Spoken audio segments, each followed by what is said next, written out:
Hi, my name is Summer Durante Murray, and I'm coming to you today from the Center for Skin and Cosmetic Dermatology with Dr. Peter Malouf's office. Today we're going to be treating a patient with extensive nasal veins using the YAG-1064 laser with the M22 from Luminous. This procedure should take us about 15 to 20 minutes. This is our little test spot. See that?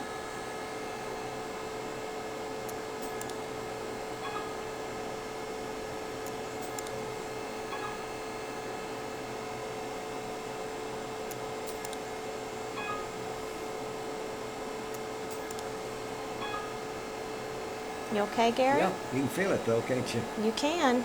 Are you hanging in there? Mm-hmm. Okay.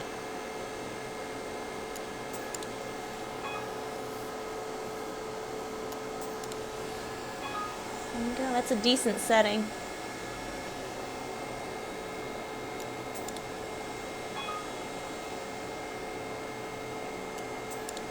Can you tolerate it? Mm-hmm. You're responding great.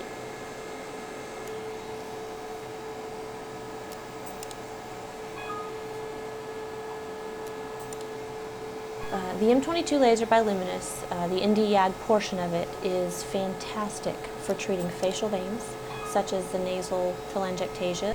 It's also great for cleaning up any cherry angiomas or hemangiomas for patients. It's also great for any cleanup work post-sclerotherapy. If you have any residual matting from sclerotherapy injections, we can come in with this laser and clean up all of that residual matting.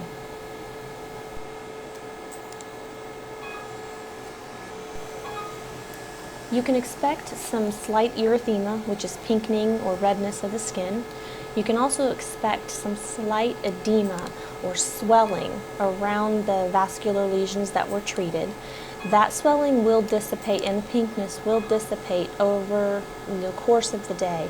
When we are finished with the procedure, we apply a corticosteroid, a mild corticosteroid to the skin, and that's dependent upon whether or not the patient needs it.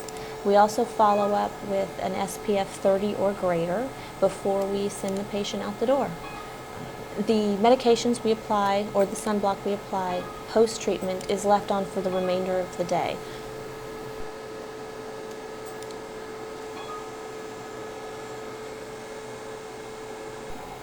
The SPF, you're going to need to maintain using that for the next 2 to 3 days, as you will be slightly photosensitive to the sun, so we want to avoid any and all unnecessary sun exposure.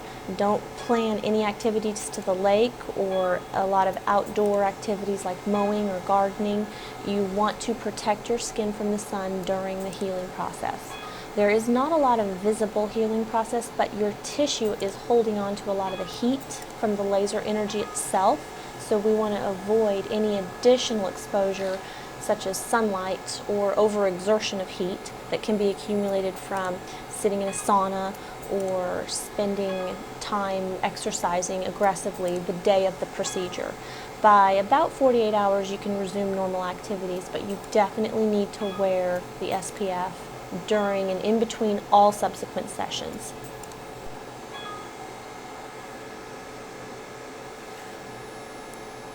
Okay. For patients who have significant vessels or resistant vessels, additional treatments may be needed. You may find there are feeder vessels underneath the tissue which we can't quite see with the naked eye. Once we get in there and start treating you, if you do have a reoccurrence of vessels, it's best to come back and let us try to treat and shut down those little feeder veins in order to prevent the other little broken capillaries from refilling. Better? Ready? Some patients, you're going to immediately find the veins be, completely gone visually. There are times in patients where you will see the reoccurrence of the vessels. A lot of times those vessels, if they were very large to begin with, will come back just sort of lighter in appearance and not nearly as purple. Anytime you have that happen, that just means you need to come in for any subsequent treatment. It's very common to get good clearance in one session, but it's not always going to happen with every patient, as nobody is cookie cutter. Everybody has a different variable that we have to overcome.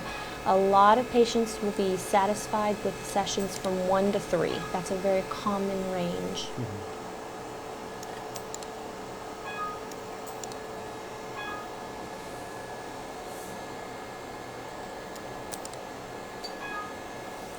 That sparking is the condensation on the... Oh, it is? Yep. It's just because it's chill tip, so when it gets water on it, it will kind of spark up a bit. It's not going to hurt you. It just makes a funny appearance for the camera. So I don't catch fire? No, yeah, you won't at all. Special effects, yeah. Yeah. Plus, some of it's your beard. I mean, the dense beard hairs will get... Did you Right. see that hair Yeah. turn? As we're finishing up here, we're going to treat a few of these extra little spots that we see are resistant or things that pop up. As we treat patients, typically what we didn't notice before now becomes prevalent. So we tend to go back and keep finding little things as we go along. And now we're treating a little cherry angioma. A lot of patients call them blood moles. Usually we can get these in 1, maybe 2 sessions.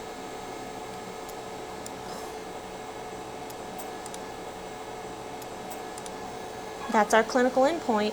We want to see that blood darken, and it just basically is coagulated blood, and it's going to draw down under the tissue and be absorbed by the body through natural means and flushed out.